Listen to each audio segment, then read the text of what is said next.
ബിസ്മില്ലാഹിർ റഹ്മാനിർ റഹീം അൽഹംദുലില്ലാഹി റബ്ബിൽ ആലമീൻ അസ്സലാത്തു വസ്സലാമു അലാ അഷ്റഫിൽ മുർസലീൻ വഅലാ ആലിഹി വസഹ്ബിഹി അജ്മഈൻ.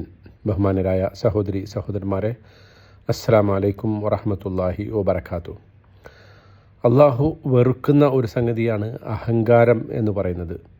അതായത് ആരുടെയെങ്കിലും ഹൃദയത്തിൽ ഒരു അണുമണി തൂക്കം അഹങ്കാരം ഉണ്ടെങ്കിൽ അവൻ സ്വർഗത്തിൽ പ്രവേശിക്കുകയില്ല എന്ന് നബി സല്ലല്ലാഹു അലൈഹി വസല്ലം അരുൾ ചെയ്തിട്ടുണ്ട്.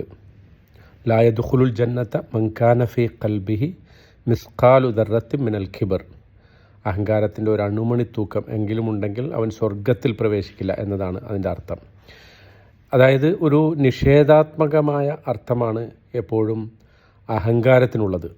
അതുതന്നെയാണ് ശൈത്വാനെ നശിപ്പിച്ചതും നമുക്ക് മുമ്പ് കഴിഞ്ഞു പോയിട്ടുള്ള പല ജനതകളെയും, അതുപോലെ തന്നെ നബി സല്ലല്ലാഹു അലൈഹി വസല്ലമയുടെ കാലത്തും അതിനു മുമ്പും ജീവിച്ചിരുന്ന, അല്ലെങ്കിൽ അതിനു മുമ്പും ശേഷവുമൊക്കെ ജീവിച്ചിരുന്ന ധാരാളം ജനവിഭാഗങ്ങളെ അഹങ്കാരം കാരണം അവർ ഈ സത്യത്തെ നിഷേധിക്കുകയും അത് മുഖേന അള്ളാഹു അവരെ നശിപ്പിക്കുകയും ചെയ്തിട്ടുണ്ട്.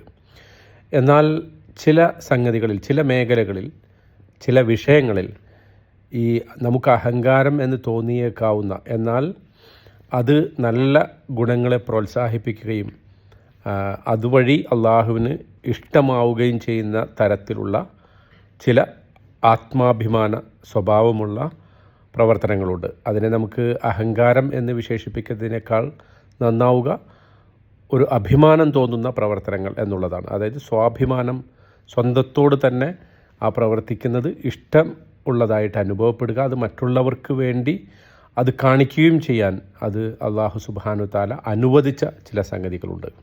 അപ്പോൾ സ്വാഭിമാനികളെ അള്ളാഹു ഇഷ്ടപ്പെടുന്നു എന്നുള്ളതാണ്. പ്രത്യേകമായും അള്ളാഹുവിൻ്റെ ഗുണങ്ങളെ അത് പ്രതിനിധീകരിക്കുന്നു എന്ന് മാത്രമല്ല, മറ്റുള്ളവർക്ക് വലിയ വലിയ നന്മകൾ ചെയ്യാനുള്ള പ്രചോദനമായി അത് മാറുകയും ചെയ്യുന്നു എന്നതുകൊണ്ടാണ് അള്ളാഹു അത് ഇഷ്ടപ്പെടുന്നത്. മനുഷ്യരെന്ന നിലയിൽ ഇത് കുറച്ചുകൂടി ഒന്ന് വിശദീകരിച്ച് പറയുകയാണെങ്കിൽ, മനുഷ്യരെന്ന നിലയിൽ സ്വാഭാവികമായിട്ടും നമ്മൾ മത്സരിക്കാൻ ഇഷ്ടപ്പെടുന്നുണ്ട്.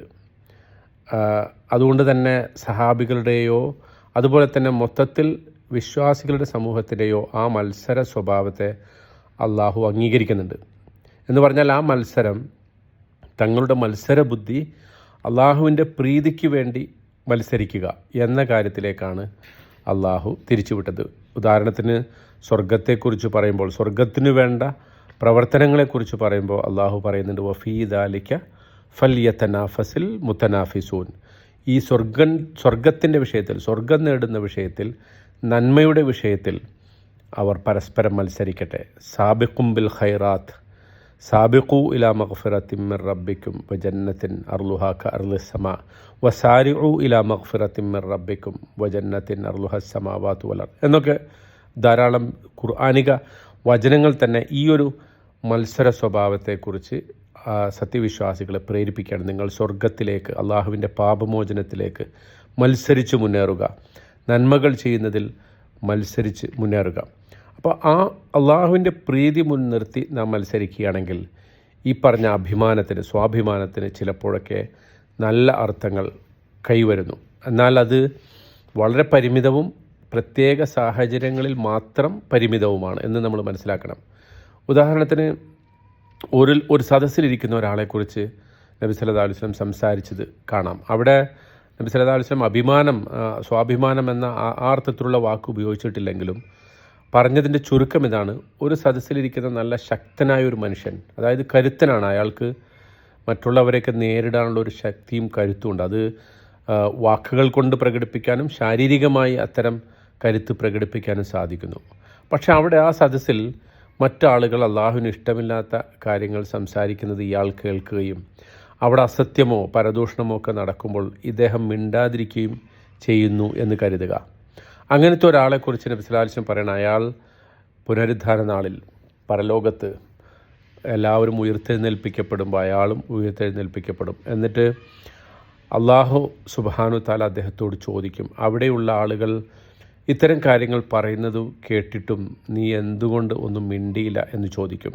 അപ്പോൾ ആ വ്യക്തി പറയും, ഖശീത്തുന്നാസ്, ഞാൻ ജനങ്ങളെ ഭയപ്പെട്ടു. അപ്പോൾ അള്ളാഹു അയാളോട് പറയും, ചുറ്റുമുള്ള ആ ആളുകളെക്കാൾ ഭയപ്പെടാൻ അർഹൻ ഞാനായിരുന്നില്ലേ എന്ന് അള്ളാഹു അയാളോട് ചോദിക്കും.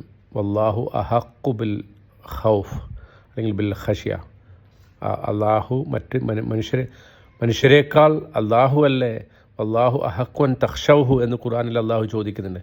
മറ്റുള്ളവരെക്കാൾ ഭയപ്പെടാൻ അർഹൻ അള്ളാഹു അല്ലേ എന്ന് ചോദിക്കുന്നു. അപ്പോൾ അത്തരം ഒരു സദസ്സിൽ അള്ളാഹുവിനെക്കുറിച്ചോ അവൻ്റെ വചനങ്ങളെക്കുറിച്ചോ ദീനിനെക്കുറിച്ചോ ഒക്കെ മോശമായത് സംസാരിക്കുമ്പോൾ നമ്മുടെ കരുത്ത് പ്രകടിപ്പിച്ചുകൊണ്ട് തന്നെ അത് വാക്കുകൾ കൊണ്ടുള്ള വാക്കാൽ പ്രതിരോധിക്കുന്നതാകാം, ചിലപ്പോഴൊക്കെ ശാരീരികമായ ചില സാഹചര്യങ്ങളിൽ അത് സാധിക്കും. എല്ലായ്പ്പോഴും അത് സാധിച്ചോളണമെന്നില്ല, പക്ഷേ ചില സാഹചര്യങ്ങളിൽ അത് സാധിക്കും. അങ്ങനെ ചെയ്യുന്നത് ഒരിക്കലും അഹങ്കാരമല്ല, മറിച്ച് അത് സത്യത്തിനും നന്മയ്ക്കും വേണ്ടി ശബ്ദമുയർത്താനുള്ള സംസാരിക്കാനുള്ള ഒരു ആത്മാഭിമാനത്തിൻ്റെ ബോധമാണ് എന്നതാണ് നബി സല്ലല്ലാഹു അലൈഹി വസല്ലം നമുക്ക് പരിചയപ്പെടുത്തുന്നത്. വളരെ സൂക്ഷിച്ചും കരുതിയും വേണം, കരുതലിൻ്റെയും ഒരു രൂപത്തിലായിരിക്കണം അത്തരം ഇടപെടലുകൾ എന്നതാണ് പറഞ്ഞതിൻ്റെ ചുരുക്കം. പക്ഷേ അത് ഒരിക്കലും അഹങ്കാരത്തിൻ്റെ ആ ഒരു നിലവാരത്തിലേക്ക് താഴാതിരിക്കാൻ ശ്രദ്ധിക്കണം എന്നുള്ളതാണ്. അതുപോലെ തന്നെ സുനൻ അബൂദാവൂദിൽ വന്ന രണ്ട് ഹദീസുകൾ, അതിൽ പ്രവാചകൻ സല്ലല്ലാഹു അലൈഹി വസല്ലം പറയുന്നത്, നമ്മളൊന്ന് ഇന്നും പിന്നീട് മറ്റൊരിക്കലും നമ്മളത് പറയും. അതായത് നബി സല്ലല്ലാഹു അലൈഹി വസല്ലം പറയുന്നത്, ഒരു തരം അഭിമാനമുണ്ട്, അതിന് അള്ളാഹു ഉപയോഗിച്ചിട്ടുള്ള വാക്ക് കിബിർ എന്നല്ല, ഹൊയല എന്നാണ്. ഹൊയല എന്ന് പറഞ്ഞാൽ ഒരു തരത്തിൽ സ്വന്തം പ്രതാപം പ്രകടിപ്പിക്കുക, അഭിമാനം പ്രകടിപ്പിക്കുക. അത് ചിലപ്പോൾ അള്ളാഹു ഇഷ്ടപ്പെടുന്നു, മറ്റു ചിലപ്പോൾ അള്ളാഹു അത് വെറുക്കുന്നു. ഉദാഹരണത്തിന് യുദ്ധക്കളത്തിലേക്ക് ഒരു വ്യക്തിയെ നയിക്കുന്നതോ സദഖ ചെയ്യാനായിട്ട് കൂടുതൽ നൽകാനായിട്ട് പ്രേരിപ്പിക്കുന്നതോ ആയ അഭിമാനത്തെ അള്ളാഹു ഇഷ്ടപ്പെടുന്നു. എന്നാൽ അക്രമത്തിന് കാരണമാകുന്ന അഹങ്കാരത്തെ, ഹുയല എന്ന് പറയുന്ന ആ സ്വഭാവത്തെ അള്ളാഹു വെറുക്കുന്നുവെന്നും നബി സല്ലല്ലാഹു അലൈഹി വസല്ലം പറയുകയാണ്. അതായത് ഇവിടെ പ്രവാചകൻ സല്ലല്ലാഹു അലൈഹി വസല്ലം ഉദ്ദേശിക്കുന്നത്, പണ്ട് കാലത്ത് യുദ്ധ സാഹചര്യങ്ങളിൽ ആളുകൾ മുൻകൂട്ടി യുദ്ധത്തിനു വേണ്ടി പ്രത്യേകമായി നൃത്തങ്ങൾ ചെയ്യാറുണ്ട്, യുദ്ധനൃത്തം ചെയ്യാറുണ്ട്. അതായത് അതിൻ്റെ ഉദ്ദേശം ആ യുദ്ധത്തിൻ്റെ തുടക്കത്തിൽ തങ്ങളുടെ കരുത്ത് പ്രകടിപ്പിക്കുകയും ഒരു തരത്തിലുള്ള അഹങ്കാര സ്വഭാവത്തിൽ ആ കരുത്ത് പ്രകടിപ്പിക്കും. അത് നമ്മൾ മനസ്സിലാക്കേണ്ടതെന്ന് വെച്ചാൽ, യുദ്ധക്കളത്തിൽ പോരാടാനുള്ള കഴിവിൽ അഭിമാനിച്ചിരുന്ന ഒരു ജനതയ്ക്കിടയിലാണ് നബി സല്ലല്ലാഹു അലൈഹി വസല്ലം ജീവിച്ചിരുന്നത്. അത് ഒരർത്ഥത്തിൽ ഇസ്ലാമിനും വിശ്വാസികൾക്കും ഗുണകരമായി ഭവിച്ചു. കരുത്തരായ പോരാളികൾ, ഖാലിദ് ബിൻ വലീദിനെ പോലെ റളിയല്ലാഹു അൻഹു, അംർ ബിൻ ആസ് റളിയല്ലാഹു അൻഹു, ഇക്രിമത്ത് ബിൻ അബി ജഹൽ റളിയല്ലാഹു അൻഹു, അവരെ പോലെയുള്ള ആളുകൾ ഇസ്ലാമിലേക്ക് കടന്നു വന്നു. അപ്പോൾ വലിയ സൈന്യങ്ങൾക്കെതിരെ യുദ്ധത്തിന് പോകുമ്പോൾ ഇത്തരം യുദ്ധനൃത്തങ്ങൾ അതൊരു വലിയ ആയിരുന്നു. ഉദാഹരണത്തിന് പ്രശസ്തനായ പോരാളിയായ അബൂ ദുജാനയെക്കുറിച്ച് ഒരു പ്രത്യേക വിവരണമുണ്ട്. അതായത് അദ്ദേഹത്തിനൊരു ഒരു പ്രത്യേക തരത്തിലുള്ള നടത്ത ശൈലിയുണ്ട്. അദ്ദേഹം നടക്കുന്നത് ഒരു പ്രത്യേക തരത്തിലായിരുന്നു. യുദ്ധത്തിനു മുമ്പ് അദ്ദേഹം യുദ്ധനൃത്തങ്ങൾ ചെയ്യുകയും തലയിൽ ഒരു ചുവന്ന തുണി കെട്ടുകയും ചെയ്യുമായിരുന്നു. അപ്പോൾ അബൂ ദുജാനയുടെ ആ നടത്തം ഒരുതരം അഹങ്കാര സ്വഭാവത്തിലുള്ള ഒരു നടത്തമായിരുന്നു അത്. അതുകൊണ്ട് അത് കണ്ട നബി സല്ലല്ലാഹു അലൈഹി വസല്ലം പറഞ്ഞു, യുദ്ധക്കളത്തിലല്ലാതെ അള്ളാഹു വെറുക്കുന്ന ഒരു നടത്തമാണിത്. അതായത് യുദ്ധത്തിനു മുമ്പുള്ള ഇത്തരത്തിലുള്ള അഭിമാനം നല്ല കാര്യമാണ്. കാരണം സഖ്യകക്ഷികളിൽ അത് സ്വന്തക്കാരിൽ അത് ആത്മവിശ്വാസം വളർത്തുകയും ശത്രുക്കളിൽ അത് ഭയം ജനിപ്പിക്കുന്നതുമായ ഗുണമാണ്. അപ്പോൾ അത്തരം പ്രവൃത്തികളുടെ പ്രകൃത്യാലുള്ള ദോഷത്തേക്കാൾ വലുതാണ് അത് ഈ യുദ്ധം പോലുള്ള സന്ദർഭങ്ങളിൽ സത്യവിശ്വാസികൾക്കും അവരോടൊപ്പമുള്ളവർക്കും ആ ഒരു ഗുണം ഏറ്റവും പ്രധാനമായി അനുഭവിക്കാൻ സാധിക്കുന്നു എന്നുള്ളത് കൊണ്ട് പ്രവാചകൻ സല്ലല്ലാഹു അലൈഹി വസല്ലം അത് അനുവദിച്ചു. അതുപോലെ ദാനധർമ്മങ്ങളുടെ കാര്യത്തിൽ മത്സരബുദ്ധിയുള്ള ഒരാൾ അള്ളാഹുവിൻ്റെ പ്രീതിക്കായി മത്സരിക്കാൻ മറ്റുള്ളവരെ പ്രേരിപ്പിക്കുന്നു.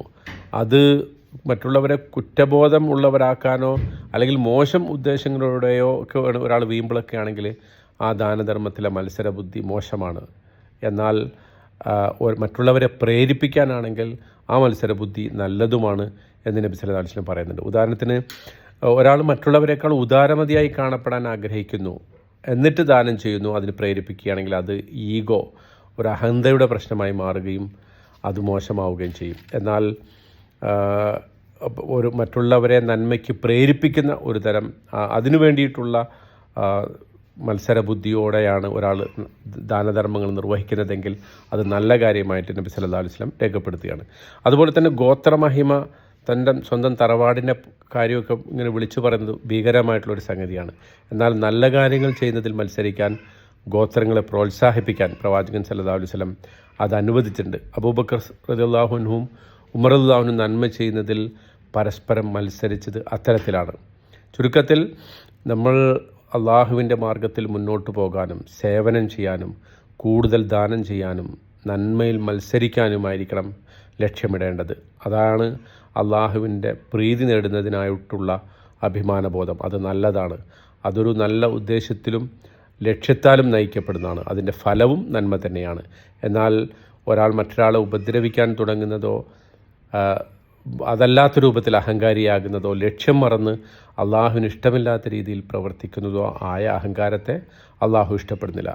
അതിനാൽ അള്ളാഹു ഇഷ്ടപ്പെടുന്ന കരുത്തിൻ്റെ ഗുണങ്ങളെക്കുറിച്ചാണ് ഇവിടെ സംസാരിക്കുന്നത്. ഒരു വ്യക്തി സ്വയം പ്രചോദിതനാകുകയും അള്ളാഹുവിനെ പ്രീതിപ്പെടുത്തുന്ന നന്മയ്ക്കായി മത്സരിക്കുകയും മികച്ച ഉദ്ദേശത്തോടെ എപ്പോഴും നല്ല പ്രവൃത്തികൾ ചെയ്യാൻ ശ്രമിക്കുന്നതിൽ അഭിമാനം കൊള്ളുകയും ചെയ്യുന്ന അവസ്ഥ, അത്തരം നല്ല കാര്യങ്ങൾ ചെയ്യുന്നതിലുള്ള ആരോഗ്യകരമായ അഭിമാനം അതെപ്പോഴും നമുക്ക് ലഭിക്കാനും അതിൻ്റെ ഉദ്ദേശം എപ്പോഴും ആത്മാർത്ഥമായിരിക്കാനും അല്ലാഹു സുബ്ഹാനഹു വ തആല നമ്മേവരെയും തുണക്കുമാറാകട്ടെ. വആഖിറു ദഅ്വാനാ അനിൽ ഹംദുലില്ലാഹി റബ്ബിൽ ആലമീൻ.